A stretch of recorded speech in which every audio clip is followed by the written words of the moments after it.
Welcome to my channel. இன்றைக்கி நம்ம என்ன பார்க்க போகிறோம்னா, மைதா இல்லாத, கோதுமை இல்லாத, சீனி இல்லாமல் ஒரு மாப்பிள்ளை சம்பா அரிசியை வச்சு ஹெல்த்தியான ஒரு ப்ரௌனி செய்ய போகிறோம். எப்படி செய்யலான்னு பார்க்கலாமா? ஃபஸ்ட்டு டபுள் பாயில் மெத்தடில் சாக்லேட்டை ஹீட் பண்ணி எடுத்துக்கிடும். இப்போ சாக்லேட் நல்லா மெல்ட் ஆகி வருது. இப்போ நம்ம ஒரு கப் பட்டர் ஆட் பண்ணிக்கலாம். அதில்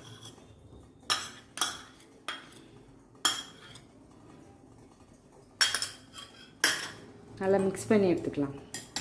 மிக்ஸ் பண்ணி நல்லா மெல்ட் ஆகிற வரைக்கும் நல்லா மிக்ஸ் பண்ணிக்கலாம். இப்போ நல்லா மெல்ட் ஆகி வந்தோடனே ஒரு 5 நிமிஷம் ஆற விடலாம். அதை நல்லா மிக்ஸ் பண்ணி எடுத்தப்புறம் 3 முட்டை அதில் ஆட் பண்ணணும்.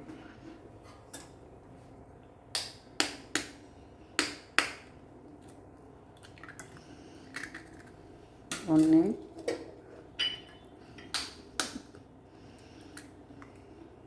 2, 3.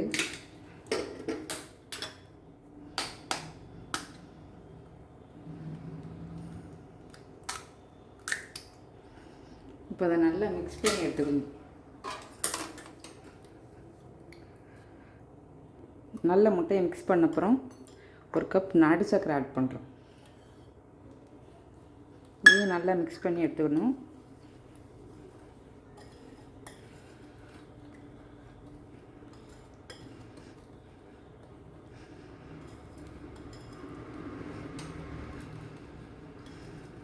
நாட்டு சர்க்கரை ஆட் பண்ண நம்ம ஹெல்த்தியான மிக்ஸ் மாப்பிள்ளை சம்பா அரிசி மாவை திரித்து நல்லா சளிச்சு எடுத்துக்கிட்டு அதை ஆட் பண்ணுறோம். ஒரு கப் கொஞ்சம் கொஞ்சமாக ஆட் பண்ணுறோம்.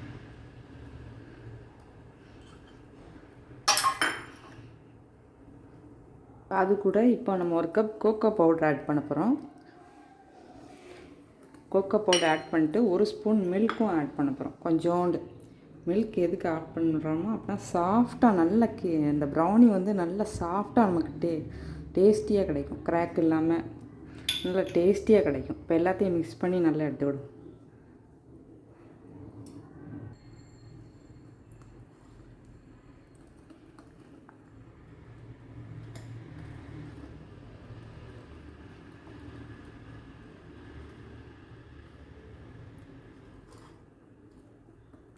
இந்த மாதிரி ஹெல்த்தியான ப்ரௌனி செஞ்சு கொடுத்தீங்கன்னா பிள்ளைங்களுக்கும் ஹெல்த்துக்கும் நல்லது. நல்லா விரும்பி சாப்பிடவும் செய்வாங்க. கிட்ஸ்லேருந்து அப்புறம் பெரிய ஆளுக்கு எல்லோரும். ரொம்ப ஈஸியாக செஞ்சிடலாம் இந்த ப்ரௌனி.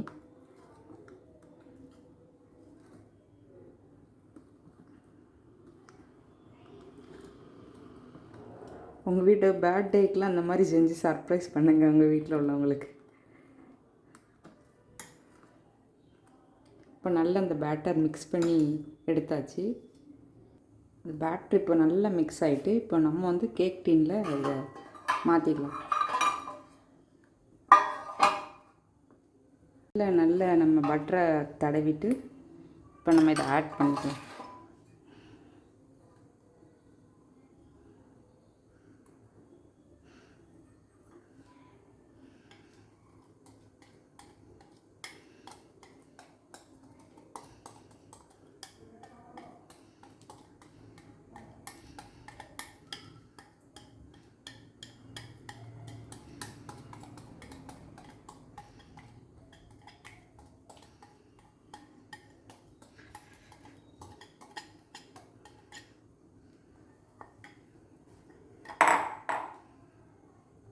ஆட் பண்ண பிறகு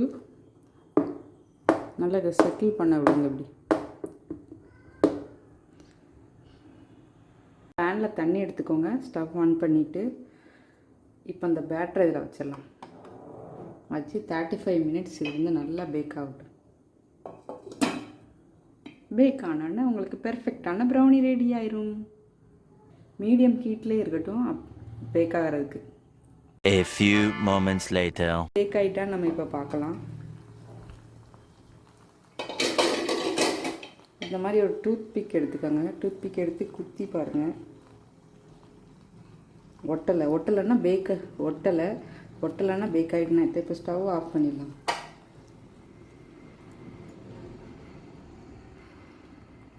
நம்ம கேக்கை ட்ரான்ஸ்ஃபர் பண்ணிடலாம்.